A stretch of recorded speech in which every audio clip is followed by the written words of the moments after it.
This PSA was brought to you by The Peter G Show. You may have second thoughts after the show. Don't drink the foster. We're really talented. We should get Oscars. Just pick out a car, for Christ's sake. No, hi, my name is Peter. Yeah, I want. Here's good. Yeah. Madam Perry. I need to get back in the genie bottle. Louis from Pennsylvania, you're on. He likes it.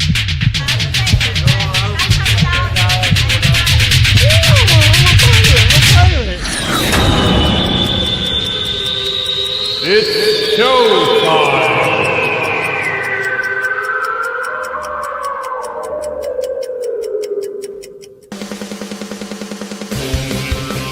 Peter G Show, Peter G Show, divorced dad, single dad, divorced dad, single dad, Peter G Show. Oh yeah, it's showtime. It certainly is. Wednesday, right here, coming at you. Life of Peter G, the Peter G Show. I want to thank everybody and welcome everybody for tuning in and who will be tuning in and who will be listening and watching in the future. You've come to the right place. Every Wednesday like clockwork, 6 p.m. Pacific, 8 p.m. Central, and 9 p.m. on the East Coast. And that is definitely, God willing, right here. And I'm glad you made it. We got a great show for you tonight. We really do. Tonight, I have international best-selling author. She's got 5 books. Miss Kimberly R. Morgan's going to be on this show. I'm going to be talking to her and touching on all of these books, plus herself, her life story, plus the ordinary banter that goes on. Will be all over the map, but I'm going to tell you right now, I promise you it's going to be interesting. It will, because she's deep from the Southland. And I'm going to make her say words that really bend the vocabulary. Tonight, right here. I promise you, it's going to be fun. Hope everybody's doing well. How the hell is everybody? You know, it takes a lot of determination to show up. And showing up is half of the chore.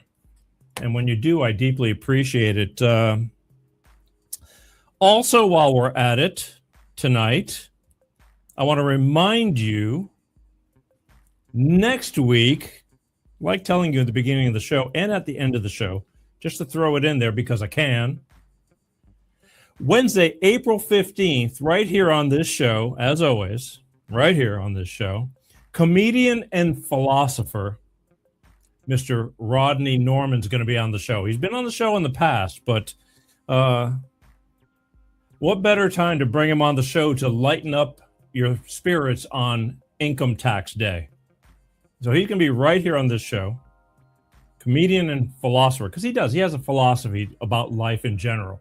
He's been on the show. This might be his 3rd appearance, I think. I love Rodney. He has a very uplifting point of view to everything in a kind of confusing way, but it makes a whole lot of sense, if that makes any sense. Those of you who've seen him in the past, maybe you've caught him on the internet. You know, he's all over the place, but he's going to be on this show. So mark it on your calendars. Wednesday, April 15th, right here on Life of Peter G, the Peter G Show. Comedian and philosopher Rodney Norman, right here, April 15th, Wednesday, April 15th, tax day, to lighten up your spirits. Everybody needs a good laugh, even when you're crying.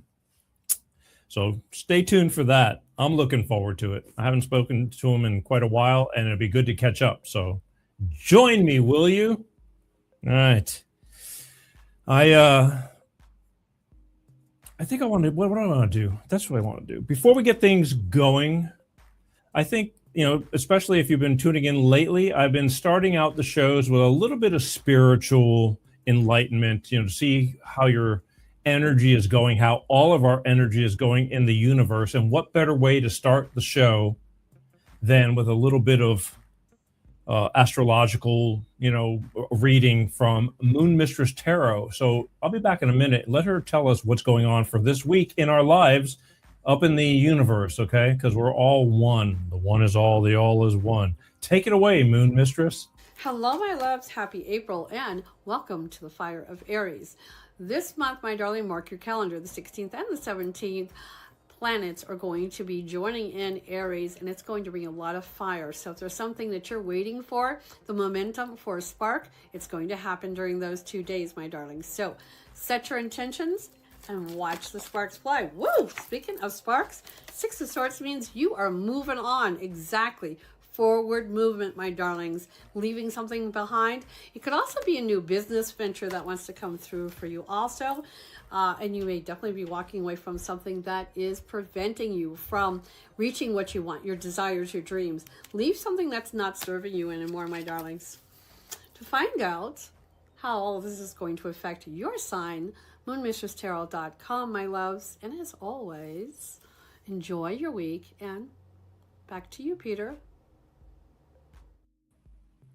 That's right. Back to me, Peter. Thank you, Moon Mistress Tarot. Hey, to find out more about your astrological journey and your cosmic connection, go to moonmistresstarot.com, get a reading, see where you're at. It's good for the soul, all right? I do. I don't know if it helps me or not because I'm kind of messed up, but I try and I put in the work. All right, where are we at? I tell you, it's really great to be here tonight. It is. It really is. I'm excited. I've been excited all day. I love doing the show. Always have great people on the show, fun to talk to. And again, it's entertainment with a purpose right here. Who could ask for more, right? Hey, so a couple of things before we bring Kimberly on. I just want to talk to you about the week of life. Last week was American Easter. I hope everybody had a blessed and wonderful Easter. I really do. And I do say, when I say American Easter, I say that because for a lot of you that know that I'm Greek Orthodox, and the Greeks run by a different calendar. And I've said it before, and I'll probably continually say it because there's always new people popping in. But the Catholics changed the calendar. It's all about when Lent actually starts. And there's been this big discrepancy. And I always mention it because I think it's kind of important. And I'll tell you why in a minute. But there's this discrepancy as to when Lent actually starts. And the Jewish calendar follows the old biblical way it all started out. And we stick to that calendar because we're in agreement as to when Lent starts. So sometimes Orthodox Easter and a Catholic Easter or Americanized Easter starts at the same time. Sometimes Orthodox Easter can be a week apart, which it is this time. There's times when Greek Easter or Orthodox Easter can be 3 weeks from the past American Easter. And when I was growing up as a kid, it was a real pain in the neck because I felt weird. I'm in school and they're all talking about Easter and I'm like faking it because, I didn't think anybody would understand. Now that I'm older, it doesn't really matter. I mean, a lot of people still don't understand, but it doesn't really matter. I mean, do what you will. But Easter, the reason I talk about this stuff is because, again, I have told the whole story on how serious my parents, my father especially, took Easter. Easter was his most holiest holiday, more than Christmas, more than birthdays, more than anything. And I've told the story how I've gotten my ass kicked as a younger child for being late for Easter dinner. My father would get a couple of pops in him because it was Easter. And then where the hell is Peter? And I was out running around as a kid, it was just Easter to me. But it was a serious holiday for him, and he came looking for me a couple of times. Well, it took me twice, two times of messing up to get it right, but I don't think I ever screwed up again. But it's a big holiday. And again, for those of you who just celebrated Easter, it is a big holiday, and I hope everybody had a wonderful holiday with family. And if if it was just another day or you weren't surrounded by family or this and that, just be thankful. That's all. I get up every day and I'm just grateful to be able to wake up A lot of people did not get that luxury of the gift of waking up. Even if you have the worst day in your life, it could get a lot worse. I mean, depends how you look at it. But so I'm grateful. But I will be officially within celebrating Easter this coming Sunday. Where's my calendar? October, April 12th. April 12th is the official Orthodox Easter. So I just thought I always dump that in because we as adults, I mean, it's good to know things. That's all. You know, I've learned so much just from doing this show that, you know, I appreciate the as you get old, you know, when you're younger, you're just going through life. You don't care. But, you know, just whatever. You're just floating through life. I loved floating through life, not caring. It was great. But now it's kind of time, like there's a certain time in your life, you got to care about certain things. You have children, you want to raise them right, or do the best to your ability at least. You can only try. Sometimes, no matter how hard you try, it goes different directions, and we talk about that a lot on my show too. So that's why I'm just grateful to be grateful for all my friends and what little family I have. A lot of my friends are as close to family to me, and I am very grateful for that. So hope you enjoyed it. Where are we at? Oh, a little story. Oh, here, look. Let's see. Our first comment of the evening could be the only one. Who knows? It's kind of quiet. Happy Easter, Peter. Well, thank you, David.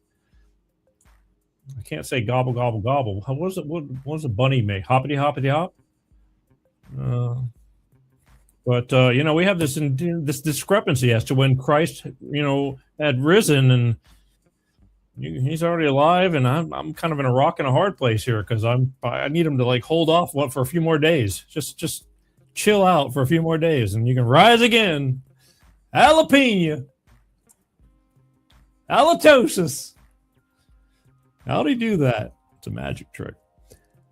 Quick story. Yesterday, I managed to get myself, and for the life of me, this is just a mind boggler because, you know, I always bitch about TikTok. They've banned me, my official, after 4 years and 5,000 or 6,000 videos.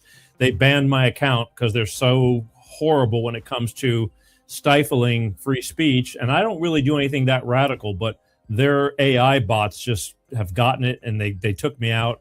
I tried again. Within 2 weeks, they took me out. I gave up.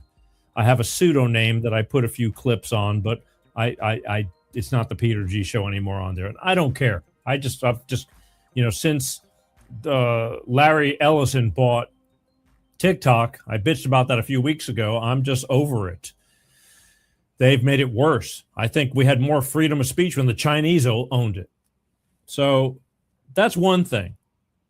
But some way, shape, or form, doing exactly what I do on every platform, good or bad, it's really not that harsh, but I managed to get myself banned. I mean banned. I can't seem to get through to them now. From X. The free speech platform, X. They said after numerous complaints or violations or this and that, and they just, no warning out of the blue. I swear I never had any warnings or anything. They just completely took me off the air. So I called my daughter. And I said, hey, guess what? I said, I got banned from X. And there was dead silence on the phone. And all of a sudden I hear her cracking up. She says, how do you get banned on X? I said, I don't know. She says, Dad, ISIS is on X, and you're getting banned. And she's just enjoying the moment. Personally, I didn't think it was that funny, but I digress. And I said, I don't know. And she said, Dad, that's him almost. She says, you got to do something really wrong to get banned on X. And I said, you're probably right, and I don't understand what's going on. I can't get through to these people to like, hey, something's wrong here. But I got banned on X. So my account is like kaput until further notice, or if any. Just wanted to share that with you because, again, you know, I bitch about TikTok and I definitely bitch about the tube. I try to stay relevant on YouTube. I really do, but they let me live, but they cut my oxygen down to minimum breath. but I stay on there. So that was kind of weird. But that's what's going on, really. It's kind of sucks, but I thought, of all places, the free speech platform, that's not the one. And I'm just going to have to deal with it, But again, whatever. I'll live, I guess. All right. So, look, we're going to shift gears because I'm told to.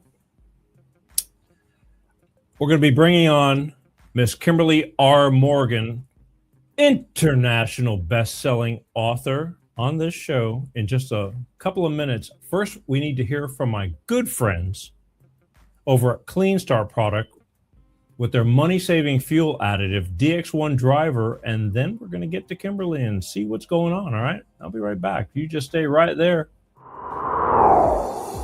Hello, I'm Tyrone Thompson of CleanStarProducts.com. This is DX1 Driver in the news, and here's what our friends have to say. So I'm here to recap on the DX1 I've used. I put it in oil and I put it in the gas. While I'm using it just for about 3 tanks. Cleaned everything out. I got every ounce of power back in my truck. When Jared's truck was new, it had a lot of power. Then over time, it began to slow down. He got it all back with our DX1 Driver program. Something you got to see for yourself. It's a great product. It's affordable. And it blows all the other additives and esters out of the water. DX1 Driver is the finest oil in the world from a California environmental company. It goes into the fuel system and the oil. It's the only green grade product qualified for the carbon credits program, giving you better fuel mileage, lower emissions, and increased horsepower. So join the fuel savings revolution today. Go to CleanStarProducts.com/shop.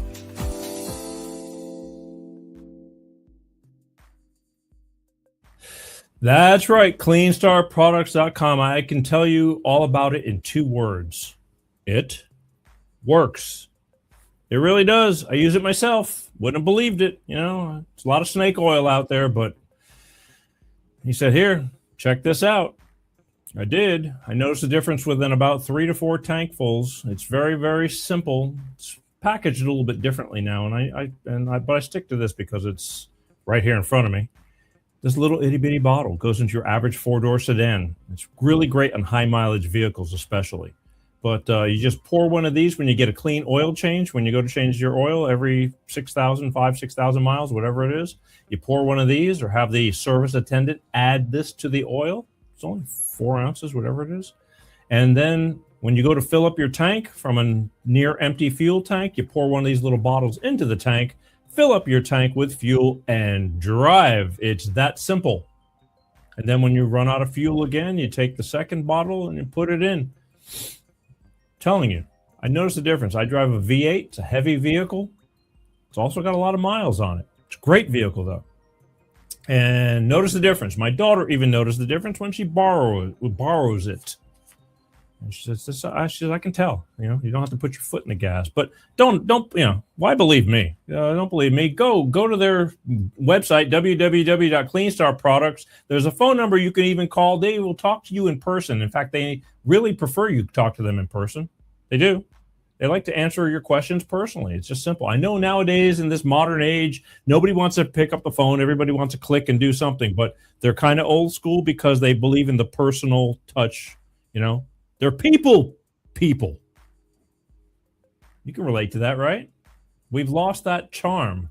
But talk to them. And again, after you talk to them, should you decide to order, you mention, this is the important part, mention you saw it on the Peter G Show, and they will send you 5 bottles for the price of 4. I know, crazy. 5 bottles for the price of 4. And this makes a great starter kit, and I'm going to tell you why. You put the first one of them into the clean oil change. When you put it in new oil, then you're good to go for 5,000-6,000 miles. If you have a Mercedes, a Bentley, or something like that, it's 10,000 miles, right? And then you have 4 bottles left. That's a great starter kit because every tank of gas, you put a bottle into that tank. You will notice the difference. Good food, good body. It cleans everything out. More lubricity in the engine when you put it in the oil. It just makes everything run better. I mean, why wouldn't you want that? And again, repair bills are costly. I know a lot of you know how much repair bills cost. You don't start bitching until you got to go, your car breaks down. So take care of your car. It's that simple. Again, give them a call, speak to them, you decide you want to order, mention you saw it on the Peter G Show. That's the biggie right there. And they will send you, they'll go, oh, okay, you're in for the 5 for 4 deal. 5 for 4. Hey, there we go. It's that simple. All right. I'm telling you, it made a believer out of me, and I'm an avid user of it because I don't like things nowadays. The new cars and all that, they just don't make things like they used to. Everything, once you go in the shop, you don't get out for a diagnosis for less than $500. Let alone then they don't fix things, they replace nowadays. Nothing's made to be fixed anymore. They just replace. And I hope you have a good job. That's all I can tell you, because cars are expensive. So take care of your car. It's real simple. All right. Let's shift gears again. And first off, let's perform our little take a sip, because I want to get good and ready here. But I want to thank everybody for watching. For those who watch, for those who are watching in the near future, share. That's the best thing you can do. Take these shows. If you believe that somebody needs to see this certain topic, again, we have over 400 shows. There's a topic for everything, just about. And if there isn't, email me and tell me what I need to talk about, and I'll do it. Don't threaten me. I'll do it. But thank you for watching. Share, subscribe, hit the follow button on Facebook. Facebook's doing great. Thank you, all you Facebookers. Almost 100,000 followers, but over 500,000 views a month, and that's nothing to shake a stick at. I wish YouTube would allow that. Hit subscribe on YouTube. Just because they're battling me doesn't mean that we can't beat them at their own game. So, salute.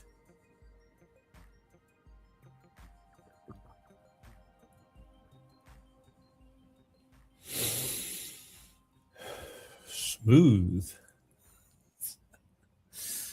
Oh boy, isn't that right, Butthead?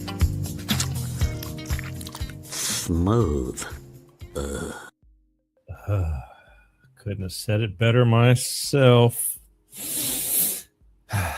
Get the chills. All right, I think we're cranking now. We're just getting ready to fire it up.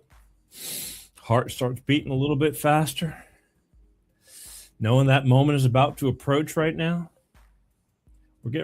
We're fixing to have us some fun and talk about some really great stuff. So, ladies and gentlemen, she's from the Deep South. She's been at it for quite a while, and she's got some books. She's set her mark on, hey, I can write books. And we're going to talk about quite a few of them, and plus a bunch of other things. She's had a hell of a life, a lot of ups and downs, and lived to tell about them. So without further ado, ladies and gentlemen,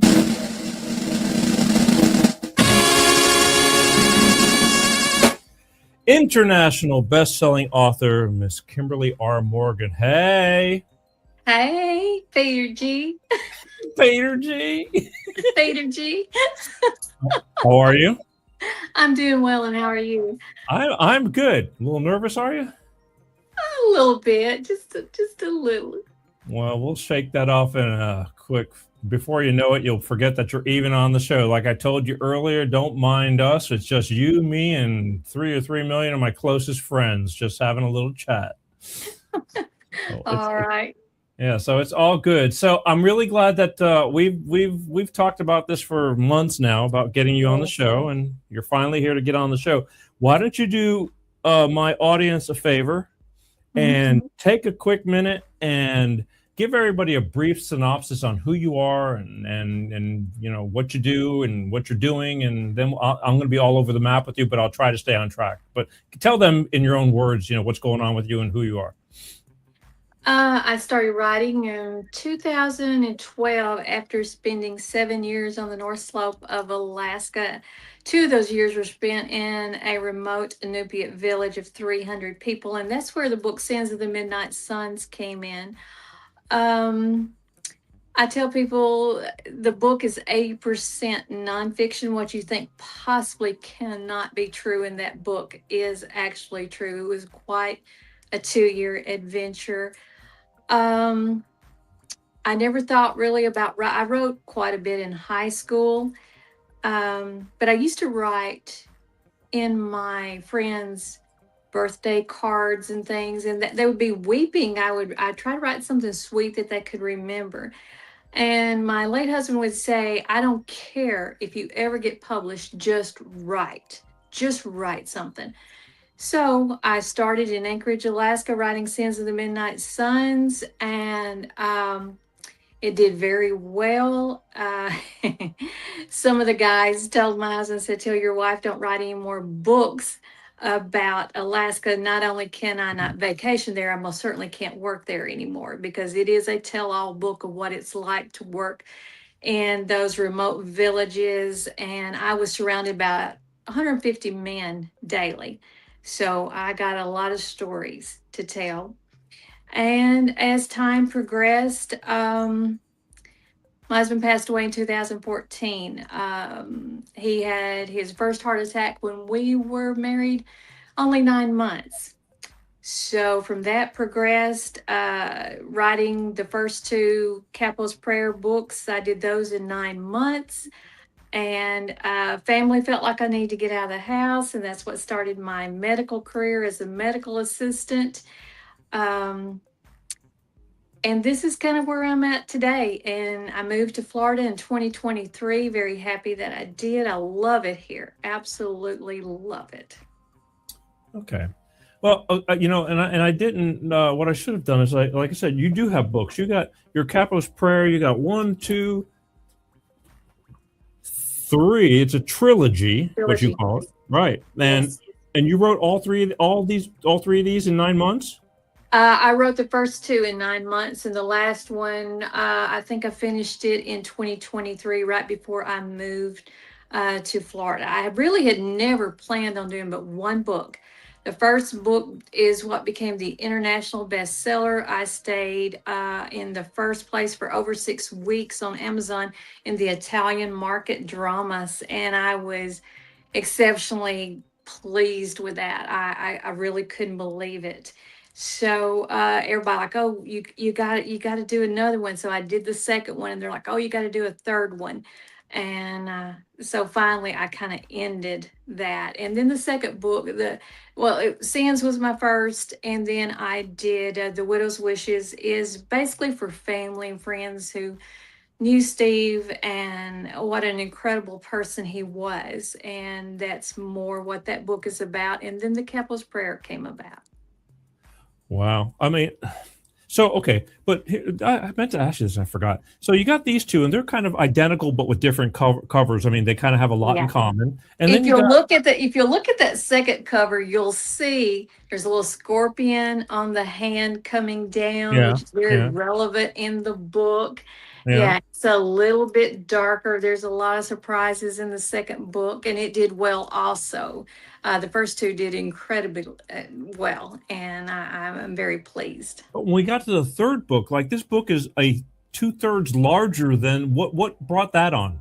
Amazon changed their sizing of their books, and the other person you see on the book is my ex-brother-in-law. He wrote the dark poetry that's in the books.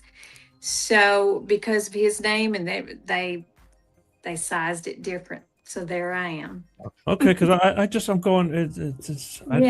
I'm always curious, because I get all kinds of books in all kinds of sizes. Sometimes I get these books that are like micro, and like the writing is so small, and I don't know if it's budget or what. And so and then I got this one. I go, I only have one other book that's this size that's coming on. That I have a guest that's coming on in June, I believe. And I was just curious. I said, did you have that many words that you had to have a bigger page? Or like I said, I really wasn't happy with their sizing, and we kept working at it and we just never got it down to this. And as you notice, I write books that can be read in 3 or 4 hours. You sit on a plane, you got a 5 or 6 hour plane trip, you can finish my books. I don't have enough time to write those gigantic books. So I write, and people don't have time. And most people tell me that when they start reading, and I do try to put something on every page that you just simply cannot put down. If anything, I can write emotion. I may not can do a lot of things, but I most certainly can write emotion. Okay, but this brings me back to what possessed you or influenced you to actually say, I want to, I mean, besides your husband, I mean, you kind of touched on that a little bit in the beginning here, but I mean, to actually write a book, because I think I got 3 books in me of life, but I just haven't done it. What got you off your butt and the process? Because did you have prior experience as to how to write a book and how to get it published? Absolutely not. And when I wrote Sins, I did a lot of research on literary companies and what they wanted. And they said most literary agencies want about 5 chapters. So I found I sent out a lot of 5 chapters to agencies. And then I was in Anchorage, Alaska at the time, and my phone rang at 6:30 a.m. in the morning, and I panicked because I thought there's something wrong back home. That's the only Yeah. reason my phone would be ringing. And it was a literary agency, reputable agency. And of course, they were 3 hours ahead, and they didn't think about me Right. being asleep at 6:30. So I answered the phone, and they told me who they were, and they said, "We love what you've written." So I started working with an editor, signed a contract, and about 3 months into it, they said, "This is so fascinating. We want you to name the real companies, the people." And I said, "I absolutely can't do that." I said, "It's going to hurt a lot of innocent people, wives, children." It's an adult playground on the North Slope. People want to just brush it off, but you got men that's up there for 3 months at a time. Um, and the weather alone is brutal, but it is an adult playground. And so I just, and they said, "Well," I said, "just release me from a contract." So about 30 days, I got my contract back. And in roundabout way, it said, "Because you won't do what we ask you to do, we're releasing you." And that was the best thing ever, because then I took control of my book, of the material, and the picture on the front cover of that is an actual photograph of 5 men on the North Slope of Alaska. And I got a doctor of geology over in Canada gave me permission to use the picture, but that is, and it was perfect because there's 5 guys in the book, and it couldn't have been any better. Well, again, I haven't shown the book, but I did take to this book. It seems like a pretty interesting book. The sun was just coming up on the North Slope in May, coming out of that dark era.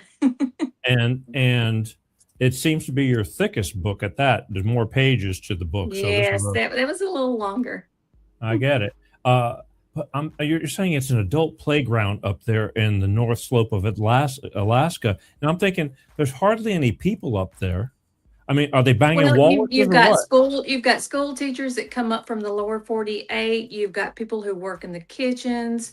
But yes, it's mostly men, wives. I'm surprised that I got to go. The company actually rented us a home there, and I got to go and be with Steve during that time.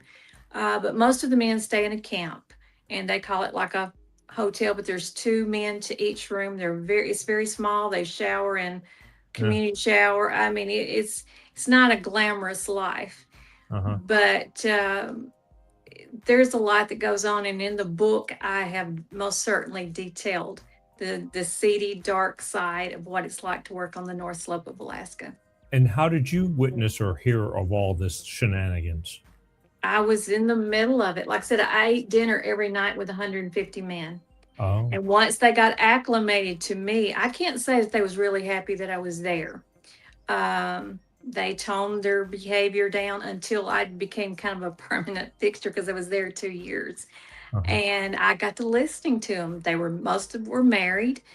I knew if they were sleeping with the girl that washed the dishes there. Usually it was a native girl. And some of the guys would do the mail order bride that weren't married, and they'd have them come over. But if a man had a wife, she had to work in the camp. Now I didn't, but they would have to clean the rooms, and it was a once in a lifetime adventure. But I can say once in a lifetime would be all I would want. Because 2 years was tough. We came home we took a 2 week R&R about every 5 months. And I've seen 80 below zero, wind gusting 50, 60 miles an hour. And let me tell you, it's pretty tough. Friggin' Alaska. Yeah, who the hell wants to be up there? But there's money up there in oil and things like that. And It is. And what a lot of people don't know, as far as I know, I was the first white woman that ever worked for a native corporation up there. I was really bored at home, and this is interesting. They asked me, could I set up a filing system? And I said, sure. And they took me to a back room, and I kid you not, there was these long tables, and there was files from 1971. Took me 5 months, and that would have been in the year 2000.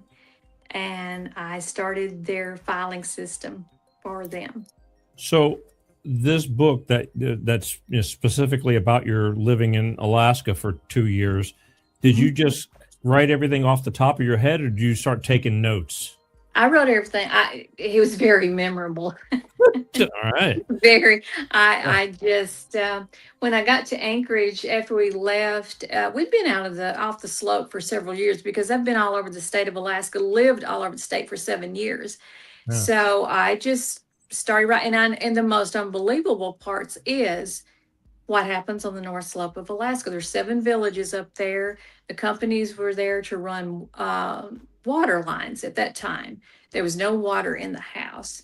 And so it was, but we did have running water, and Steve fixed it where there was a indoor bathroom. I didn't have to use the honey bucket, which is a 5-gallon bucket with a commode lid on top. I was like, no, I'm not coming till you get a real bath, a real commode in the home. They had hot water? Hot water? Yes, yes. They come in and they would fill a big, huge tank in our utility room out of the Colville River, is where our water came from. And they would fill it up. Now, for us, it was $75 to fill it up each time because of who we were and the company. We were taken very, very good care of. And because I did laundry every day, 2 or 3 showers a day, so it didn't take long for us to run through that big tank of water. But the water truck would come about 3 or 4 times a week and fill up for us. And a lot of people don't realize that's how you make it up there. And it's a different, very different world. I got you. Well, I'm sure it is, but I was just again, because you went from a certain style of writing with your, and we'll get into this with your Capo's prayer, which is more of a mafioso type thing, to a tell-all about the real life behind the scenes of being up in a secluded area, and you also have a book of your own that it's a kind of not a life story, but a big portion of your life story, Yes. correct? Yes, 22 years are in that book. Right. It's how Stephen and I met, and the last days that he lived. Like I said, he had his first heart attack. We would have been married only 9 months. And it was a massive heart attack. And had we not lived as close as we did to the hospital at that time, he would not have made it. Matter of fact, they flew him the next day to Baptist in Little Rock. It was very cathartic to write that book. He has grandchildren and great grandchildren that will never know him and Sure. never know what an absolutely unique, wonderful man. I know when he passed there in surgery, and the doctor come out to tell me, and some of his staff was there with me. I mean, yes, I fell apart, and I looked at Dr. Lazar. He told me he had never lost a patient in 14 years. But I looked at him and I said, you have no idea who you have on that table back there. What an incredible man that just passed away. I said, and he even told me, he said, Miss Morgan, we normally do, chest compressions, all that for about 45 minutes. And he said, I've been doing it 2 hours on Mr. Morgan. And he said, I'll keep on if you want. And I said, no. And I never thought I knew he was older than I was. I knew if nature took its course, he naturally he'd pass before me. But I never thought I'd have to make that decision to take my husband off life support. And but he told me if he had have made it, he would not have been the same. And I knew how Stephen felt about that. He would have been furious with me to keep him alive on a machine. So I made that decision, to take him off. And it took me about 5 years to get my bearings back. And because he had the heart situation, we talked periodically, that what if. And he said, I know when I pass, you're just going to lay down. And he said, you're just going to lay down on life. And he said, it's okay, but you can't stay there. And he was true, but I stayed there a little longer than I probably should have. Like I said, I got down to a size 0, 1. I couldn't wear any of my clothes. They just fell off of me. And I was just wasting away each day. And then finally, family pulled me out and said, you're coming to work at the clinic. And I got my bearings back. And it doesn't take long for you to appreciate the life you have till you work in medical. And I know the first lady I saw in medical, she had lost her son. She had some additional issues. And I looked and I thought, by the grace of God, look, you're not in her shoes. Yes, you've lost in your mind everything, but she truly has lost everything. And I gradually started climbing out of that hole. And I just tell people, you don't ever get over someone passing away, but the pain becomes manageable. And then you go on with your life. Learn to live with it. Yeah. Yeah. The Widow's Wishes. How long after when you wrote this book? Oh, let's see. Probably 4 or 5 years. I know. For the longest, I kept saying, I wish. And somebody made the comment, that's a book, The Widow's Wishes. And I don't even like using the term widow. I don't even like when, like Facebook, I just got single. I don't put widow because I hate that word. I don't know why, but I really do. But it fit the book, The Widow's Wishes, because I do that for a long time. I lived in that realm of wishing, and wishing didn't bring back nothing, Right. But I mean, at least you got 22 happy. It sounds like you had a great marriage, which it was Peter, it was a 22-year love affair. And you'd be surprised. I have paid a price for having a very successful marriage. I have men who have told me, I'm jealous of what you had with your husband, so therefore I can't be with you. And I kid you not. If someone, and usually when you date someone or someone asks you out for the first time, they want to know, are you divorced? Do you blah, blah. And then I say, no, my husband passed away. They want to know why. And they'll say, were you happy? Well, I was incredible. We were incredible. We were each other's best friends. So yes, I light up, and then men don't like it. So here I am 11 and a half years. I'm still single, and I'm not looking for another Steve Morgan. That's not fair to me, not fair to the person I would be dating. And I wish people could understand, men, that I am able to love again because of him. He taught me what unconditional love was. I thought I knew, but he taught me. And like I said, 22 years went by in a flash, and it was wonderful. It was the adventure of a lifetime. And like I said, we were each other's best friend. And for a long time, I didn't think I could even breathe, without him. And, but life goes on. And I know there's times he'd be disappointed in me that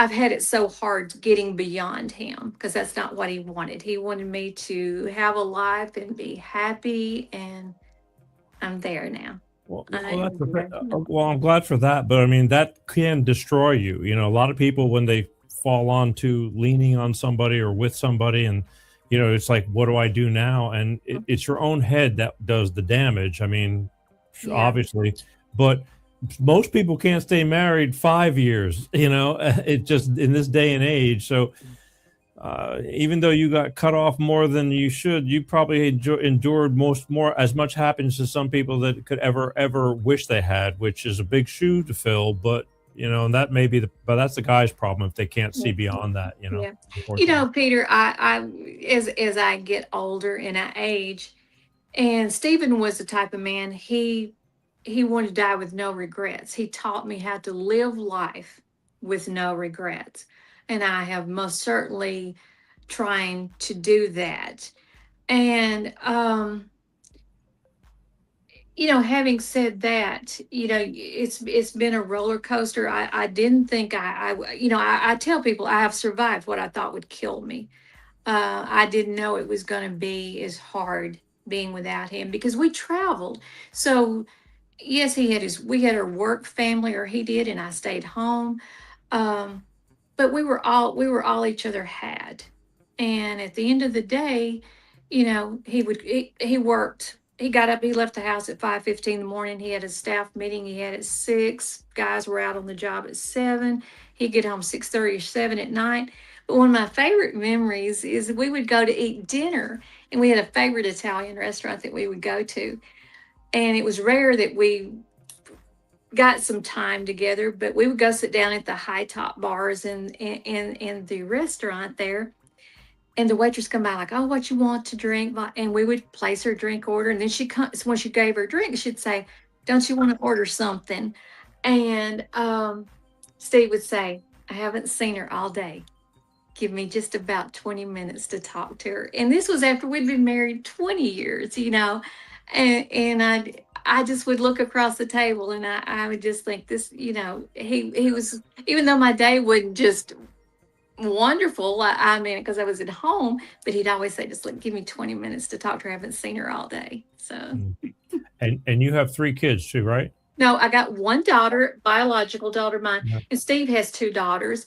Okay. And he had a son, his firstborn, who actually died in a plane crash when he was 20. Yeah. And I learned a lot from Steve about death, about dealing with his son and how he dealt with it, and how you move beyond losing a child, which I think is truly the most, I don't know how parents ever survive that.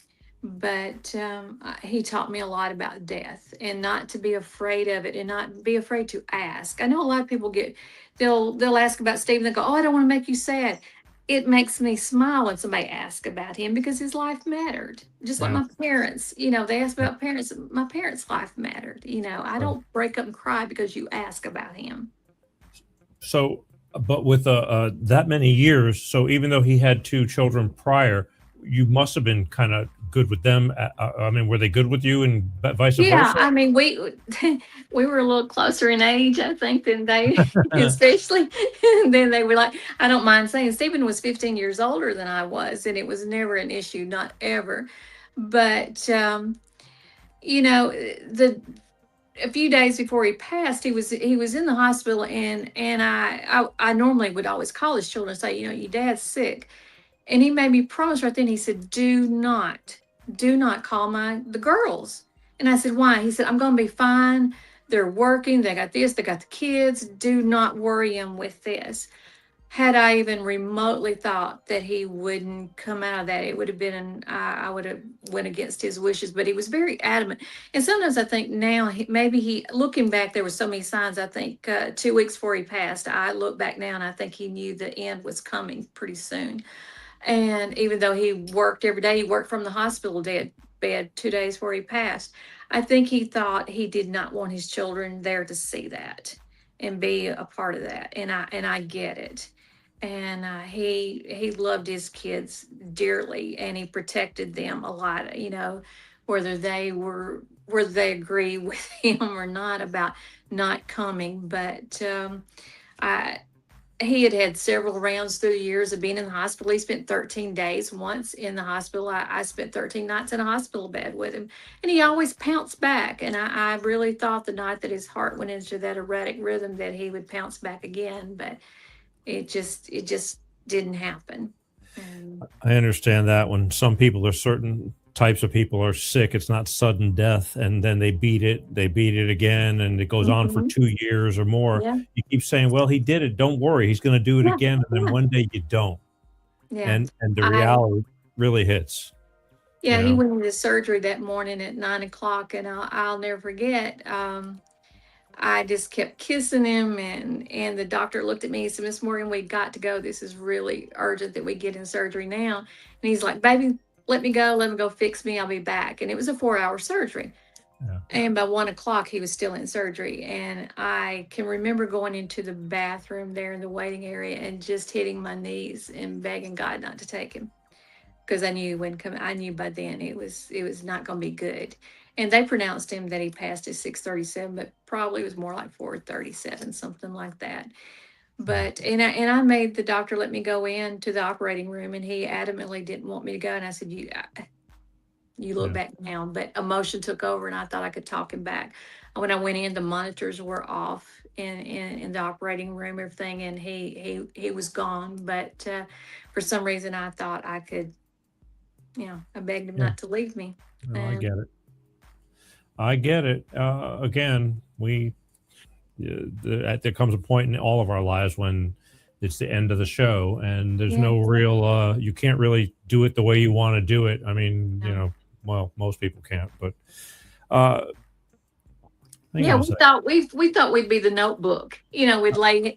I would be 80 and he'd be 95, and we just go together. That's because we loved that, and Yeah, we would always talk about that. That's how it's going to be. yeah, We'll just go away together, and it wasn't anything like that. yeah, But I've gotten to that place now. Like I said, the pain is manageable. I am eternally grateful that that man chose me for 22 years. He taught me a lot about life and love and children and raising adult children. And um, he was just an incredible man. And like I said, one of the greatest things I ever heard about him is one of the clients said, "It doesn't matter where you spend a day with Steve Morgan, a week or a year, you walk away a better person." And I think how could how many people get that said about them? right, And that is true. right, He was an incredible person, and I can honestly say I woke up every day. Yes, I wanted to be a better person for myself, but I always wanted to be a better person for him. He made me want to be a better person. And then I flip it over now, and I can honestly say I'm a better person in a relationship than I am single. But I don't settle either, so here I am. there you are. I mean, is it safe to say that he was a really good people person? Like, he was Oh, good with his workers and absolutely. all that? He was his employees. He passed on a Wednesday night. That Thursday night, they wanted to have the staff, about 25 of them. We went to that Italian restaurant, and they told me, they said, we want you to come, but if you can't, you can't. And I could just hear Steve saying, "You go and represent us. You go and represent me." And I can remember, I hardly took a bite or two, but at the end of the night, and it was hard because I kept thinking I see Steve just walk into the room, because we ate there like 3 nights a week, and the staff knew us and they were coming by. "We're so sorry." And they were in shock, and as everybody was. But Yeah. I took the opportunity that I knew Steve would want, and I stood up and I told each one of what Steve thought about him, which was good. He had a great staff. And I told him, I said, "I'm here tonight." I said, "Yes, Steve's gone, but I said, I am Steve Morgan's wife, still here, standing here tonight." And then the next day was Friday morning, and my sister and my ex brother-in-law, but they came and got me, and another person drove my car home. And I can remember I took a shirt of his that had his cologne smell on it, and I sat in the back seat of that car, and I cried all the way home for 11 hours. Sure. And I felt like I cried for 3 years there. And but I want people to know that lose people with parents, spouses, even children, life does go on. And if we live long enough, yes, it's life. It's just life. Like, if the world stands long enough, we all pass. And I've learned, instead of just being so sad, I've learned just to be now grateful and thankful. And I truly am. I am.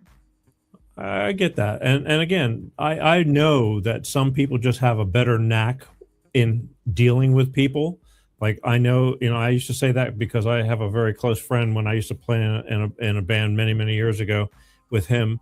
And he had a way to talk to, like, let's just take, for example, our sound engineer or something. And it's like, Mhm. hey, you see that piece of crap over there? It's like, I'm going to need you to eat that piece of crap or something like that. And they go, oh, okay. I mean, the way he would say it, if I said it, I go, see that piece of crap over there? I go, you got to eat that piece of crap. And they go, screw you, Yeah.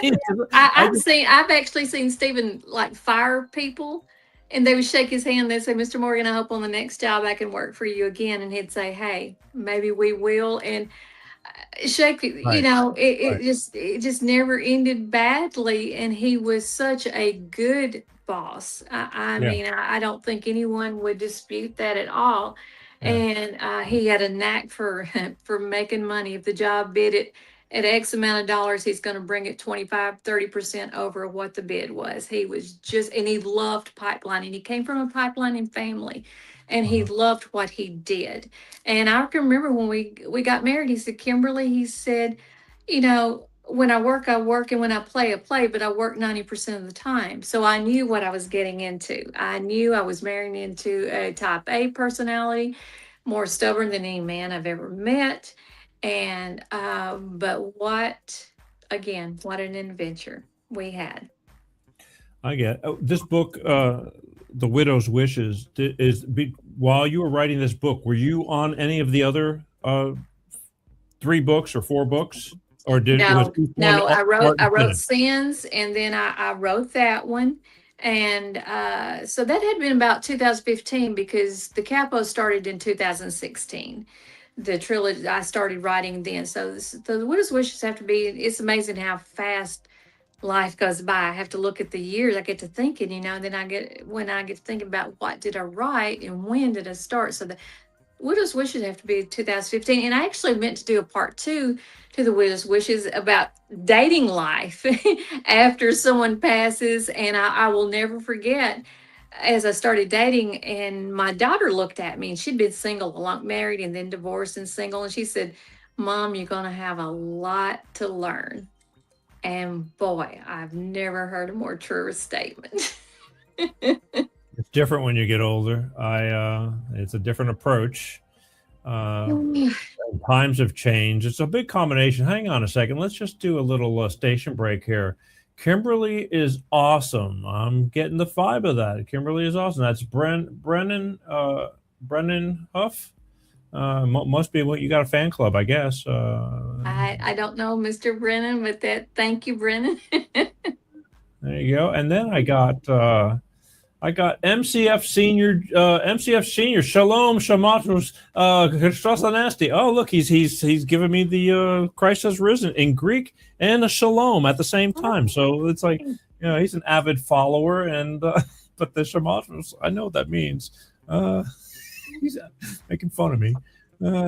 Let's see. Here we go. Look at this. Here you go. Go Nana. That's Nana. my granddaughter. I am a Nana. Most people don't know that. That's my little clinical psychologist. Yeah. Yes, I am a Nana.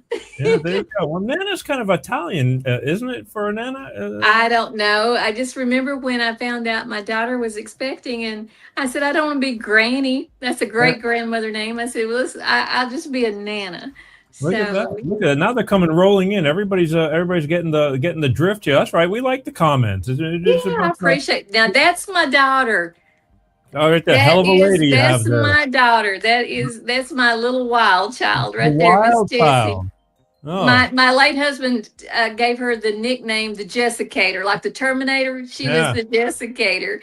So that is my child. Yes. Wow. And where does she live?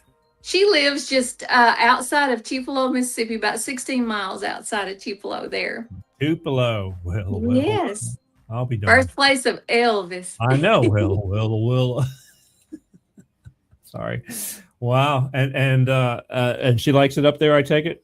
Yes, she is engaged to a wonderful guy. I really like him. Uh-huh. And they came down last 4th of July, and I'm hoping they'll be able to come down again this year. They spent about a week with us last 4th, and they lived in the pool here. I don't know how much I got to see her Yeah. because they love the outdoors here because it was Sure. really nice to have them here.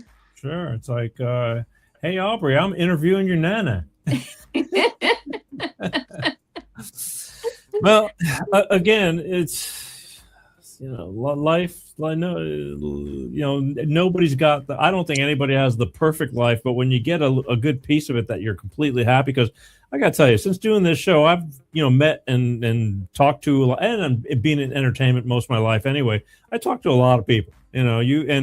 From this town sucks, and every place you go, people think it sucks. But yet, if people go there on vacation, they go, "Oh, I had a great time. It was wonderful." I go, "Yeah, that's because you were there for 2 weeks." And I go, "Every place is great for 2 weeks." But having the right person in your life, I think I envy that kind of thing, because I've seen people married 4 times and finally getting it right, and I'm going, I don't know how you survived the first 3, because that'll kill you. But they've been married now 25 years, and they finally had they stuck to it and got what they wanted. But it's not over till the fat lady sings, I guess. I truly believe it is so true. In divorce, like I said, I was married to my daughter's dad for several years, and then we divorced, and we were just incompatible. That was all. And then I tell people I got it right the second time around. But I truly believe there's someone for everyone. And sometimes, yes, we make a mistake. I was young the first time, got married, planned my daughter. She was a planned baby, and she was the best thing ever that came out of that. And like I said, we were just incompatible. And but we've always got these core values in ourselves of things that we like in a person. And when we stray from that, then we got problems. We end up settling, or we get someone that we just 50-50 on. I have come to the conclusion, I'm not going to settle. I'm going to get what fits me, and then I will fit him. If I get it, fine. If I don't, fine. I'm at that place, because I'm not going to wake up in the morning and look over the left side of the bed and go, what have I done? No, I'm going to be happy. I'm going to be I'm at peace. I want to be peaceful. I'm not a drama person, not putting up with the BS and the drama and the crap. We're going to be happy. In my next relationship, there's either going to be a wedding or there's going to be a funeral. One way or the other, we're going to get dressed up, Right. Hang on a minute. Oh, that's a hell of a. Can I quote you on that? It's here. Natalie says, "Love you, Kimmy. So proud of you." There you go. You got your fan club rooting you on right there. Yeah. I'm finding, since we're on relationships and stuff, as we get older, though, we get, at least I think, you start getting more selective, and it makes it tougher, because I think when you're younger, you're more tolerant to things. Like you can live in a, this or that, or you can live with a couple, with a roommate, or and now it's like, I don't want that. I've never had that when I was younger, and now it's like, and you just, life changed. So I don't know. I'd love to talk to you about your select, going through the motions of trying to find another Mr. Right, but especially, for their own sake, so they don't end up on the wrong side of the funeral. Well, I've got a 20-point checklist. And the thing about it is, I used to say, oh, okay, 19, get 19 out of 20. As I continue to age, I'm down, right. If I can get 15 out of 20, I'm pretty happy, and maybe, I keep going down and down. So right now I'm about at 15. 14, 15 out of the 20, I'll be happy. Sounds like the DEI stuff. Now they're having to, they had to start changing, moving the goalposts, because it's going, maybe we set this. They're not going to make the academy. It's really hard. But look, it's tough. It's tough, and and where do you go, and do you bump into somebody? I mean, dating sites are really kind of crazy, and they don't really work out. They really don't. No. Although I have met people that I've met on the craziest sites, but that's an anomaly. It's a unicorn, I think. We have hope. Maybe. And then there's like, you meet a woman, you start going to church, and it's all this stuff. And I'm going, yeah, look, I know a lot of crazy people that go to church. No, it is what it is. Let's talk about, let me talk about your trilogy. Can we do that? Oh, yes, that's interesting.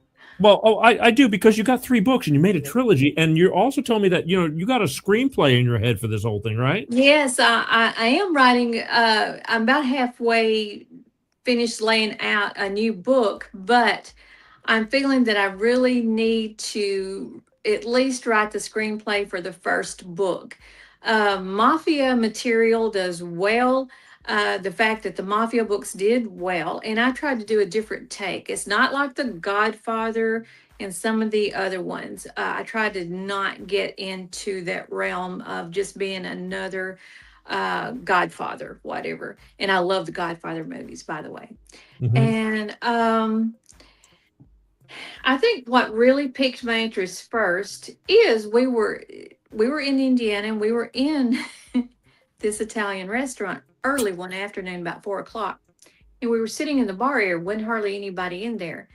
But there were 5 or 6 guys in long black coats, fedora hats, older gentlemen, looked Italian. And I looked across the table, and Stephen was raised in Chicago from the time he was born to 15. And we were like 45 minutes from Chicago, Maryville, Indiana was. But I looked at him and I said, oh my God. I said, that's the Sopranos right there. And Steve went, shh. He said, that's the real deal. And about that time, the manager came out.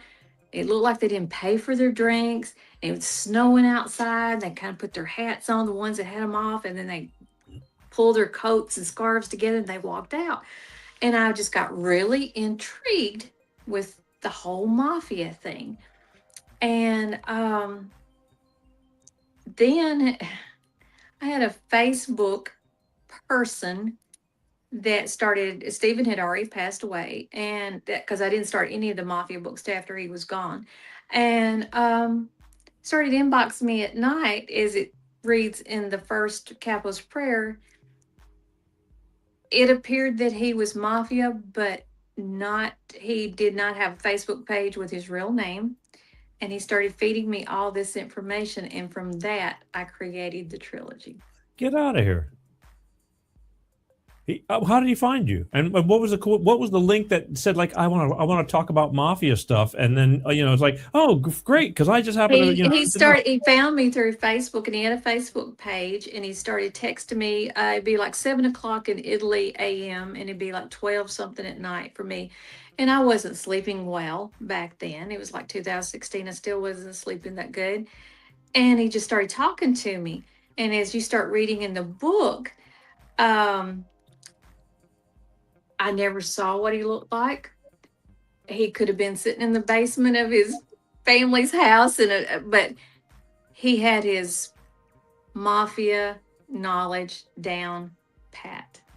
And from that, like I said, I created the 3 books. Okay, so this started before you even started your first book. He didn't see one book and then say, "Hey, I want to add to it for you." No, it just, we had been talking online for months. And how did he know? I mean, this was just casual conversation. Like he saw your picture or something and started. Yeah, and then he started posting on my page these beautiful videos and music. And like I said, at that time, Stephen had been gone about a year and a half, 2 years. And like I said, I'm not sleeping at night. And I thought, well, it was a diversion. It was a nice diversion. And then it clicked in my head. I thought, wow, what a story. A Sicilian mafia man and a Southern writer, and he found her on the internet, and that's how it came. But the meeting though was just a Facebook by coincidence. Yes, nothing planned. Just he found me on Facebook. How did you come to? Because you said he's from Sicily or something like that. I mean, and then you said, "Oh, I want to write a book about that kind of stuff." I don't know. I can remember telling him I was fast when he finally told me whether he was or not, that he was mafia. And he said, I don't use my real name naturally. And he said, but feel free. I said, I've always been really intrigued and I'd like to write about this. And he said, well, go ahead. But he said, I never knew his real name. spent hours for about 9 months, just because sometimes I would ask him a certain thing. He said, no, no, no, that's not right. We don't do this or we don't do that. So How do you know he's really from Italy? I don't. What happened to him? I don't know. Because when You I did- started writing the second book, I just blocked him. You blocked him. What do you mean? It was just a little too much. It was just too much. Because You're I turning did. red. You're turning I- red. I did 2 podcast shows out of New York. And then the first one, he listened and he said him and his sisters listened to it and he said we loved it. Well, when I wrote the second, when I went to the second, it was 1 hour 1 week, and then the second week was an hour, and we got more off on Sins of the Midnight Suns. And through text, he got irate. He was furious that I deviated from the life and the mafia world, and that I talked more about that. And he had a temper. And even through text, I mean, he had a temper. So how did you end up finishing and writing more books? I mean, without his help. By then, I'd been schooled very well. Yes, it's an incredible story, and I will never know how much of him is true, how much is not, but it was an interesting time just listening to him. And there'd be nights that he would tell me, he said, I've got to go on a trip and you're not going to hear from me 5 days, 8 days. And I said, where are you going? I can't tell you. He said, I'll let you know when I get back. And so time would pass, 4 days, 7 days, and then I'd hear a ding, and it would be him. He said, I'm back. And so there's where the book started in book 1. He's watching the American Southern author, and he's liking her. And then he starts talking to her, and her husband has passed away, which there's another whole story behind her husband, how he was actually connected to the mafia. So, yeah. Did you guys like verbally talk, or it was all typing? All typing. Get out of here. That could go. That's tedious. It was interesting. And this is the first time I've ever told anyone how those books came about. An exclusive right here, live on Life with Peter Exclusive. G. Yes. You got it first. Yes. Maybe nobody's asked the right questions. I never would answer them. I really? had people ask, and I wouldn't answer. have I would that always question. usually tell them about the guys I saw in the Italian restaurant. It piqued my interest, and I did some research, and I let it go with that. And how many years ago was this? Oh, that was 2016 when I started working on the books. And when did you finish? I finished in 23, right before I moved to Florida, the last book. Yeah. And no contact ever again. Never, just disappeared. I can't say that he still doesn't watch my page or something. I don't know, but For this show. Well, yeah. When he typed, did he type really good English, or was it felt like it was broken English? It was a little bit tough. He actually even I've got a website, and he went online and wrote a little, and he said, you're always going to have my heart. And it was I had to translate it out. It was in Italian. And he typed in Italian, you had to translate everything? Yeah. How did you do that? Through Google Translator or what? Yes, Google Translator. And then some nights it would slip, and he would type Italian something. I said, what are you saying? And he'd go, oh, sorry, and then but it was broken English. Okay. It was broken. It wasn't, but I learned to decipher through everything that he said, and I could usually tell what he was saying. Because I'm thinking to myself, what if it was like a CIA operative just wanting you to write a book on the mafia, and who knows? Crazy stuff like that. Peter, if it was, you know what I got to say about that? Whomever that was, I got a best-selling book out of it. So thank you, whoever you are, thank you. Okay. I mean, because what's to say that he doesn't come back and say, someday I'm gonna ask you a favor, and I'll have to pay up. yeah. Capiche? You come to me the day of my daughter's wedding. Yeah. Yeah. As my friend from last week's show, New York Nick, he always just say, every time I try to get out, they keep sucking me back in. Yes. Yeah.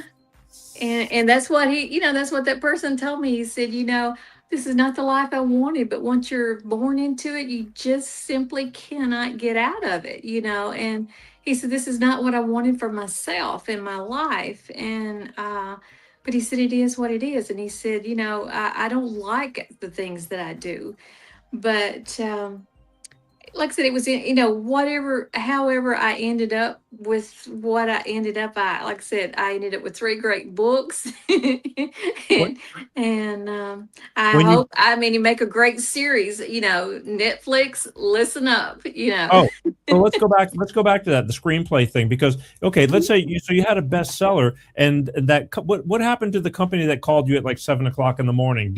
You didn't go through them, did you? They let me go with my contract on that, and I did self-publishing. So yeah, that was the end of that.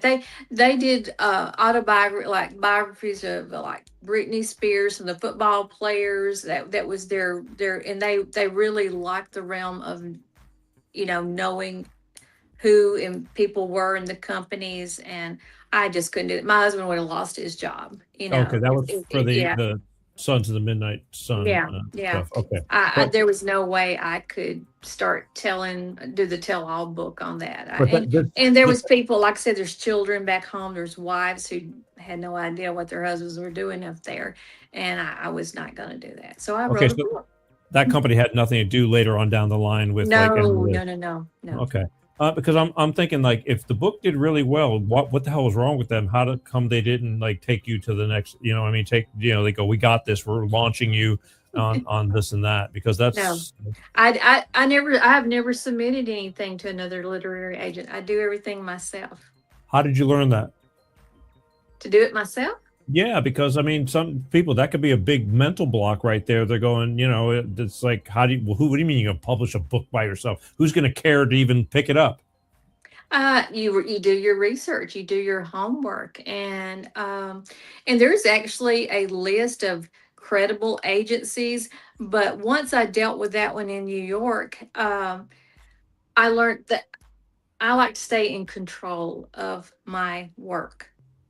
And once you sign that contract, they have the control. You don't. They tell you what your cover is going to look like, what you can do, what you can't do, how long it's going to take you to write the book. You're on their timeline. I don't work that way. I work on my time. I do it my way. And I love it. And I wouldn't change it for anything in the world. I'm going to do my thing, and I'm going to do it. Even if they said we're going to advance you $1 million. Well, now if they did that, we might. I would have to say cheers.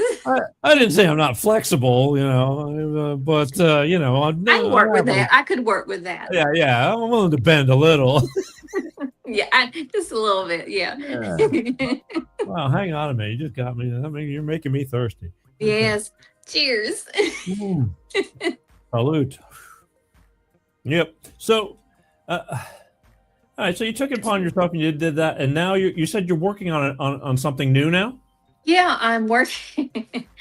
It's in Mississippi. Right before you get into Memphis, you're still in the Mississippi state. There's a small town called Olive Branch, and I am doing a book. It's called The Deacons of Olive Branch, because in the Bible, the olive branch signifies a lot of things, but naturally, I'm Southern, and I grew up in a Southern Baptist church all my life. My dad was chairman of the deacons for as long as I can remember. And being in church, we were there every time the doors opened. So I am doing The book is based, I mean, it's fiction, but it's three deacons in the Southern Baptist Church in Olive Branch, Mississippi, and their secrets, their wives, their children, the affairs, and so that's my next, and it's the hardest one that I've ever written, believe it or not, because there's so many moving parts to it. You've got a pastor, you've got other deacons. There's always usually 6 deacons in a Baptist church, medium-sized Baptist church. So my dad, I had talked to my dad about it before he passed, and he looked at me. And when I was a young little girl, most people don't realize I've got natural curly hair. I straighten it. But he called me Goldilocks when I was growing up because it was so curly. And then when I got to be an adult, he just cut it. He just called me Goldie all the time. And I was telling him that was going to be my next book. And he said, Goldie, that's not going to sell. And I knew then I had a good idea because he was like, no, he was so adamant that he did not want me to write that book. And of course, now he passed in 2020, and but he knew that I knew stuff. And so you're pulling from the past. Yes. About approximately how much? I mean, how much did you know back then? I mean, and how much are you adding to? The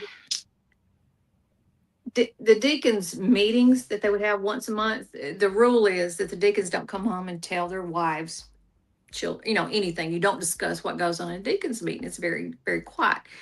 But somehow, every once in a while, I would hear my dad telling my mom, a little something that was going on. And but just attending a First Baptist or Southern Baptist church in the South, you have no idea who you're sitting with in that pew, or who's sitting in or who's singing in the choir. And there is secrets layered. It's an onion. It's many layers. And I assume it could be Methodist, Church, anybody. Yeah. But because I grew up in that environment, I've got a handle on it. I used to be the church pianist. I've had 8 years of piano lessons. People are like, really? You go to church? Yes. I am a woman of faith. I realize I'm a little irreverent at times, but I'm not religious. But yes, I am a woman of faith. I am, and I'm not ashamed of it. And I used to be the church pianist. Okay, but I mean, okay, so when did you start writing that book, and how far are you into it so far? Oh, I've had the idea in my head for years. Sure. And my daughter kept saying, Mom, when are you going to get started on that? That it's going to be really, really good.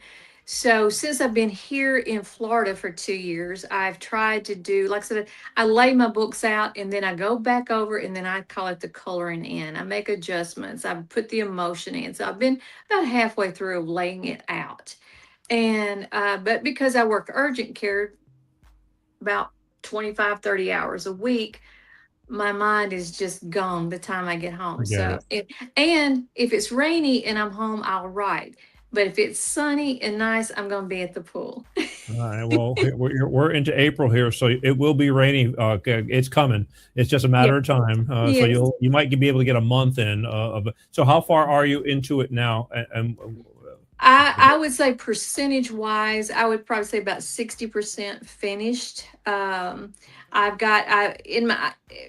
You can talk to any writer and they'll tell you that they're right. Even they may not be sitting at a computer or laptop, whatever, your mind writes all the time. You lay down at night and you're thinking, and I know some things that I want to change, and it will change the dynamic of the book a little bit. I'm going to pare down some stuff that I probably don't feel really good about writing. I'm going to do it in a different way. It's going to be the same thing, but I'm just going to tell it a little bit differently. This happens to me a lot. Do you ever get to the word, like, you get this great idea in your head? I mean, even in bed, I do. I think about a lot of stuff. I literally will get out of bed because most of the time, and the times I didn't, I regretted when I come up with something and you have to write it down because you say, oh, I'm going to remember that. And then you just flat out forget. How about you? I have a pen and paper by the bed that's every once in a while I'll think of a one-liner, think, that's good. I can build off that, and I'll because you're right. if I go to sleep, probably left in my head. Sadly to say, I could think of something I need to go do, and I get up and 4 steps into it, I go, "Where the hell am I going? Where the hell am I going?" Yeah, Yes. stuff is changing. I knew I should have, paid attention in school, but yeah, all right. So, are you giving yourself you say, "Hey, I really want to have this book finished and out by 2020"? Oh, let's see. This is April. I would love to have it done by fall. And I may make some adjustments a little bit of adjustments in my work life here in the next month or so that will allow me some more freedom that I can really, because when I write, I will start at 8 o'clock in the morning and I might still be writing when you're asleep at night or when the world is asleep. When I write very hard. I write very long hours. So when I get determined to get it done, it'll get done. I'll get it. But don't you have times when you sit down and say, "I'm going to do this," and it's just not happening? Or, I mean, I've had those days where, like, I can't believe it. I just wrote or did this all the way through, but there's days when it's like, it's just not happening. I'm not going to force it. Yeah, yeah. I usually know if I'm in the mood to write or not, and I think if I'm not, just don't force it, because then you just end up writing paragraph after paragraph, and then you hit you block it out and hit delete. So I have to be in that mood, and I love music. I am a very music person, so I put my music, and I find that very inspiring. And so when I turn my music on, and then I just start writing, and I can turn around and I realize I didn't eat breakfast, I didn't eat lunch, and here it is 4:30. You've had 10 cups of coffee. Now you need to go eat something and get up. Yeah. And because I get totally engrossed in it. And my thing is, if I make myself cry when I'm writing, then I know I make my readers cry. If I make myself laugh, then I know my readers laugh. So I do, like I said, I'm a true Cancerian astrologically. I am eat up with the romance, the love. It's just me. I've been that way since I can remember back 11 and 12 years old. I'm just a hopeless romantic, and I can't help it. And I've had a few people try to take that out of me, and I'm not happy with myself when I deviate from that core that's in me, the love gene. I get it. There's nothing wrong with that. It's better than being a bitch. I mean, Oh, I can be, yeah. There's a few people too. She can be that too. Family probably tell you. in all fairness, I think anybody can be if you push somebody's buttons. But I mean, absolutely, some people have a habit of, like, that's their natural aura, and who wants to be around that? I mean, but I mean, to me, it's like, if I need to be emotional and make myself cry, I just open up my statement on my bank account, and then I just start weeping immensely. As we get older, it's amazing how certain things just don't bother you more. I was talking to somebody the other day at the clinic, and I said, I can remember being in my 20s and things that happens to me now. If it happened to me, I would have flipped out. I'd been angry, mad, crying. Now I'm just like, whatever. It's another day. It'll be okay. So things just don't bother me. I'm a little more patient than I used to be. I'm sure my daughter's left. She's watching. She's laughing at that right now. Wow. But my patience. I just, as I say, don't sweat the small stuff, and I don't. Sometimes easier said than done, but in general, yeah, I kind of get it. I think that maybe as we get older, a lot of people I've talked to that's like, not having as much stuff, things that were important back then are not so important now. Yeah. And you really lean to appreciate the little things in life, like your health. Mm-hmm. You think you're bulletproof when you're young. You just, but it doesn't always work that way. All right, time is quickly eluding us, and I want to at least put this up before I forget that this is how people can find you and your books if they go to. You have your own website, correct? Yes. Everything is on Amazon. Also, all my books are on Amazon. Right. So www.kimberlyrmorgan.com, huh? Yes. Pretty simple, right there. Can't argue with that. And I that's really weird that I always check out people's websites, and for some reason I completely spaced and didn't even look at yours, and I apologize. I know, shame on me. Well, I've never had a barrage of books like this. You know, I mean, I always get a book. Normally, I do one person, one book, and when I talk to you, I don't know why, but my mouth just opened up, and I said, "Send me all your books. Yeah. Just send them all." Because they were, you know, number one, you had the trilogy, but then Mhm. you know when you told me about the widow's wishes, and they all sounded different. I go, I'm going to try to fit them all in if I can, and I think we kind of did that, which is kind of good. Yeah, Yeah. it's I'm proud of them no matter what they ever do or don't do. They were written with a lot of emotion, and I have accomplished what I wanted to as far as being a published author, no matter how it happened. And I still got a lot more in me that I want to write about, and hopefully I'll get to do that. I'm still fast. I don't want time to run out just yet. I'm just fascinated with this guy you're telling me that just like all of a sudden just disappears. You know, that's kind of weird. He might be. He might not be. It was strange, Peter. It was most definitely strange and at times concerning. But like I said, if anything, then I got bestsellers out of it that went over in the European market and international. So it's okay. I wish we had more time. I really would like to hear dating stories. I want to know if you're a weirdo magnet or not. You know. Oh, Peter, we could have a 3-hour show and then some on what dating has been like for me over these last years. Even though I'm not a serial dater, but I'll take a yeah. couple of extra minutes. Can you give me your weirdest dating scenario or something that really was weirdest? Let's see. I went out with a German guy, and I love shoes. People that know me love. I absolutely love beautiful, pretty shoes.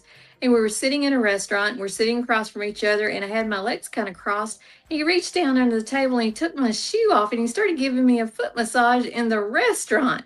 And I was like, "What?" And I'm thinking to myself, I hope no one, this was in Tupelo at Fair Park, and I thought, I hope no one sees me. Well, it wasn't long. I had an inbox, and one of my sister's best friends, she said, "I saw you in the restaurant at Fair Park." And I thought, oh my God, no. But I've dated some very interesting people would be pretty surprised about. And I had a birthday party that 6 men showed up at the party, and they all were hoping they were going to get the last final rose that night.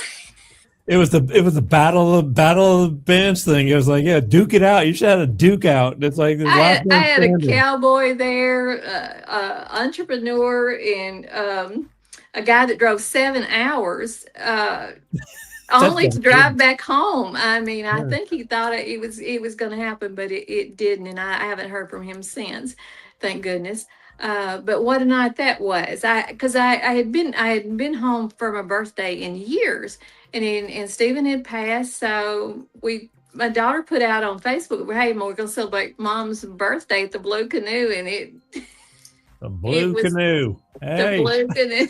Hey, can y'all come on over to Blue Canoe? We're gonna have a shindig. Yes. So that was pretty interesting night. I see a few people every once in a while. I said, "Do you remember that birthday party?" I'm like, "Yeah." And I have a good friend, a guy friend, and he'd say, "I was and we're just friends, and he said, "I was the last one standing." I said, "I know." We shared food that night, and we had a great time, and he was just calm and cool, and everybody else was ready to go outside and fight, and he just sitting there by me like, "You guys go ahead." She's sitting here next to me.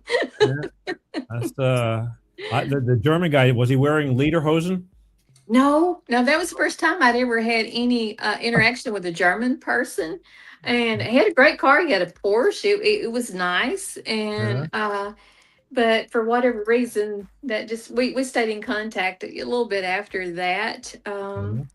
I don't like to date local because I don't want to be in the checkout line at Winn-Dixie and have Mr. So-and-so back there, cussing me out because it didn't turn out well. So I usually date out of state. But that's long distance relationships. How the hell you make those work? It's tough. I did date an Italian for a year in Arizona, and naturally that didn't work out. But yeah, long distance is a little tough. But I go into it thinking it won't always be long distance. I have the ability. I can move. I can live anywhere Okay. if Okay. if I chose, and they need to be work with me too. I get it, but come on. In the beginning, dating, especially if you don't see somebody all the time, that's I don't want to be the doubting Thomas, but to me, that's like as great as it's going to get. I mean, you could hope that you're going to have another, relationship like you had in the past, but you don't know because it's only periodical. So to me, that's like, that's the excitement is there every 4 months when you see the person. Yeah, you know, uh, and that's very true because I've had guys like if I date, I want to be able to see her every night or every Right. weekend. Yeah, Right. and I never hold that against anyone. Um, I think for me though, like I said, I'm not looking for what I had the first Right. time around. I just I've been blessed with a second life. Yeah. And so I'm looking for that new adventure, a new person, a person that sees things different. They don't have to be like me. Teach me something, show me something, excite me. I don't like being bored. And I don't want somebody that's going to wear a baseball cap 24 hours. They got the cap they wear to work. They got the cap they wear on Friday night. They got the one they wear to church, but they take it off before they go in. I'm not a baseball cap girl. You wear it to the beach and that's it. So that's on my 20-point checklist. No baseball cap. I wish do you have that checklist? Yes, I got it. Is it close by? No, it's in Yeah. a drawer over here. I would love to. God, I bet you would. I would. I really would love to see that checklist. I mean, I'm just curious of what goes on behind, certain people's minds. Let me ask you again. We got to go, unfortunately. Yeah. I mean, I didn't mean to get into the whole dating thing, but it is interesting. It's life after life after life and stuff. Yeah. And the German guy. Did you guys go to Wiener Schnitzel? No, we didn't. No. How German was he? What now? How German was he? Pretty German. Like Yeah. accent and everything? Yeah. Oh, He wow. was tall. He was tall. I like tall men. He was tall. He was fairly good looking. And I think if I would have met him maybe a year or two later, but I was just newly dating, and Yeah. it just took me like, and in a restaurant, and Oh, yeah, that's a little weird. Come on. Okay. How tall are you, by the way? 5'2". 5'2". Okay, so that doesn't make it very hard for any man to be tall. Well, yeah. I like them 6 foot and over. I do. Oh boy, 6 Yeah. foot and over. All right. I like them. I like a tall guy. I do. Okay. All right. Because I wear my heels like on dates and things. I got some beautiful shoes, and so when I put my 4-inch heels on or 5, whatever, I still want him to be taller, than me. I've written outwardly on Facebook what I like, and boy, did I get slammed. I got hit hard. Yeah. Oh yeah. Yeah. I wish I knew about this list. I would really love to just go through the list. I mean, that is kind of a show within itself. Man, Yes, it is. You might be coming back on the show sometime early next year. Sure. Yeah, because that's interesting. I love to know how people think and what they want. And you're entitled to want whatever you want. It's your life, and Absolutely. some things may be a little bit, out of, I don't know, some of your requests may be not the norm. I have no idea, but I'm certainly curious. And I would have posted that list. That would be a great list. Damn it. All right. Listen, is there anything I'm going to say one more time to find more information on Kimberly R. Morgan, author, international bestseller with all these books. She's got that trilogy with Capo's Prayer right here, which one day might be a screenplay. Mm-hmm. She's got The Widow's Wishes, which is basically a true life story about her relationship, the good, the bad, and the ugly, but mostly good, and wrote about it. And then The Sins of the Midnight Sun.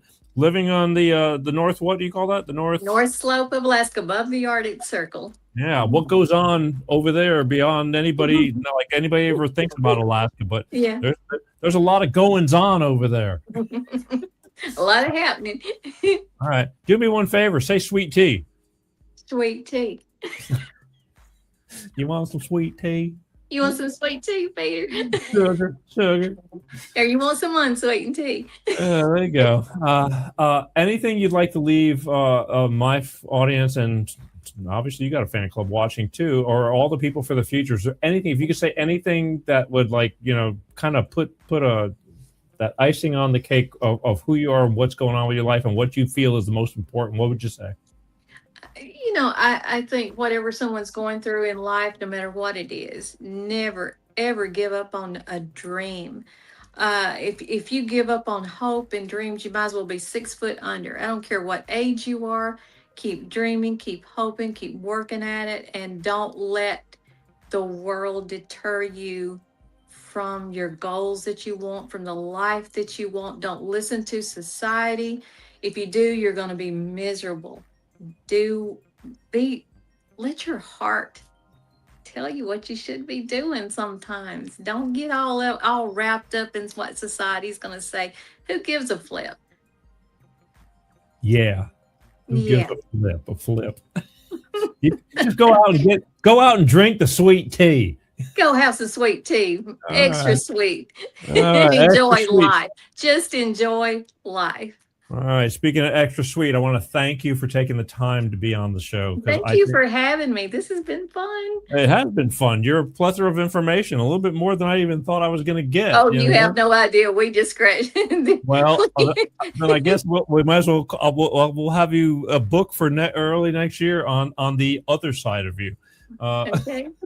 Who knows where I'll be by then? But well, anytime, Peter. Anytime. Yeah, I just need a couple of hours out of your schedule to entice our audience with your goings on. But right there, once again, to get a hold of and find out more, and her books especially on Amazon. But you can go to Kimberly www.kimberlyrmorgan.com to her website, and she's there. You can go write her all the love letters and all that. And let her pick and choose, and she'll send you the list and see if you can check it off. But let's see if we can find you somebody to suffice you. You feisty little thing. Yes, I've been called a frissy ass and feisty. Yeah, that's okay. That's okay. It's all good. That's a compliment. It's all good. Nobody. I mean, if you're just dull and boring, it's another whole nother battle. I ain't never been called boring. There you go. All right. Thank you. I love you, and wave to everybody. And we'll be talking to you down the road. And I hope I hope you enjoyed watching the show when you get to watch it. If you get to watch it, it's a whole different perspective actually watching it than being on it. I promise. Oh no. Yeah, I was like, oh, all right. I love you. I'll talk to you later. Bye. Say bye. Say bye. Bye. There you go. There you go. And there she goes. And where am I? I'm way over here. Hey, now. Huh? How about that? Hang on a second. She makes me thirsty. Woo! That was pretty good, I think. I mean, she's got some interesting books, and they're easy reads. They're not like hard reads. She's right, and I'm not I'm not Evelyn Wood. I'm not a good speed reader, but she's got some good stuff here. And I do know a lot of people that are avid readers, and they could burn through a book a night and things like that. And I go, wow, that's there better be a lot of pictures in the book for me to be able to go through a book a night. But she's got great stuff, and then we got some insight on her. And God, if I should have started with the dating stuff earlier, but I wanted to get to the real stuff. But now she's got me all bent up on the checklist, because I'm just curious, like what makes a person, like the do's and don'ts, what makes your boat float. But we'll get to that in the future. I'm writing that down, and she'll be back. But I hope everybody enjoyed everything that we had going on for tonight. I want to remind you before we go, please, this is a good one.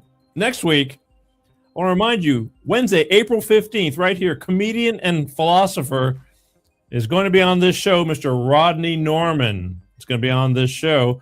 It's tax day, and what better than to lighten up your day with comedian Rodney Norman and philosopher. Maybe he will kind of help you understand why you're paying your taxes and feeling good about it. But that's who's going to be on the show, Wednesday, April 15th, comedian and philosopher in a freaking awesome kind of way, Mr. Rodney Norman. I like the guy. He's He's a trip. He's a real trip. But I mean, I've been watching him for years. He's been on this show before, and he's going to be back on for Tax Day, April 15th. So join me, won't you? Cool. I mean it. Oh, we got one more. Natalie says, great job, Peter. Thank you, Natalie. It wasn't me. It was Kimberly. I just ask questions. I'm just the middleman. The talent comes from within. I want to remind everybody, as I always do, because we talked about it with Kimberly, and to be kind. You know, life doesn't always go the way you want it to go.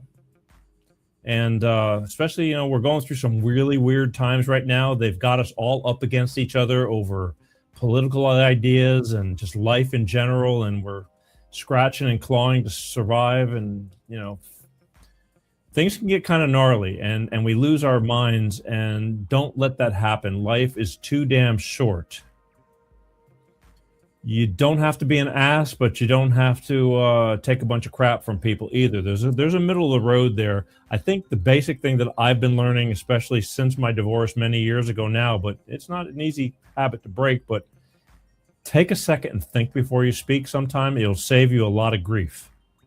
I've gotten better at it, but sometimes it just the old you just comes out, you know, and it's God's honest truth. I'm just, again, I'm always honest with you guys.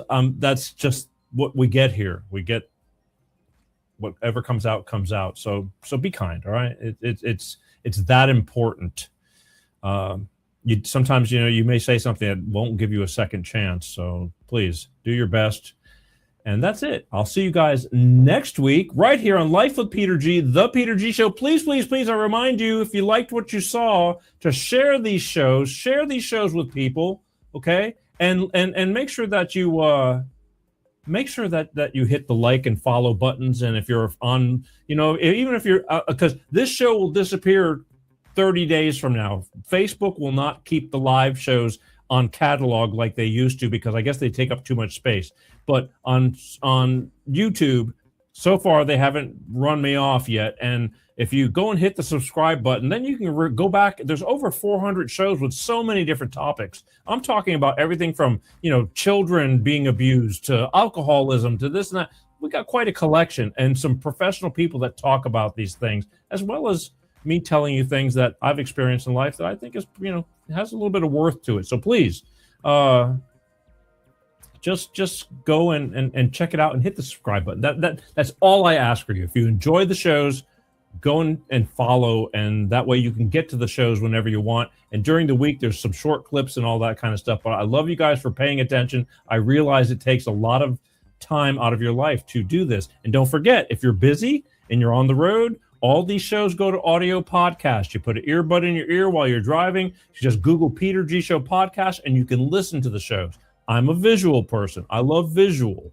But when you know, I try to make these shows to where they transfer over to audio to where you still get the point. Sometimes I play videos and it's kind of hard, but tonight was a perfect example. Everything that she said and that came out on this show can translate. Even if you didn't have the picture, you can close your eyes and still get the picture in your head. So please, don't think that you can't take the show on the road with you while you're exercising, while you're at work, because work is boring.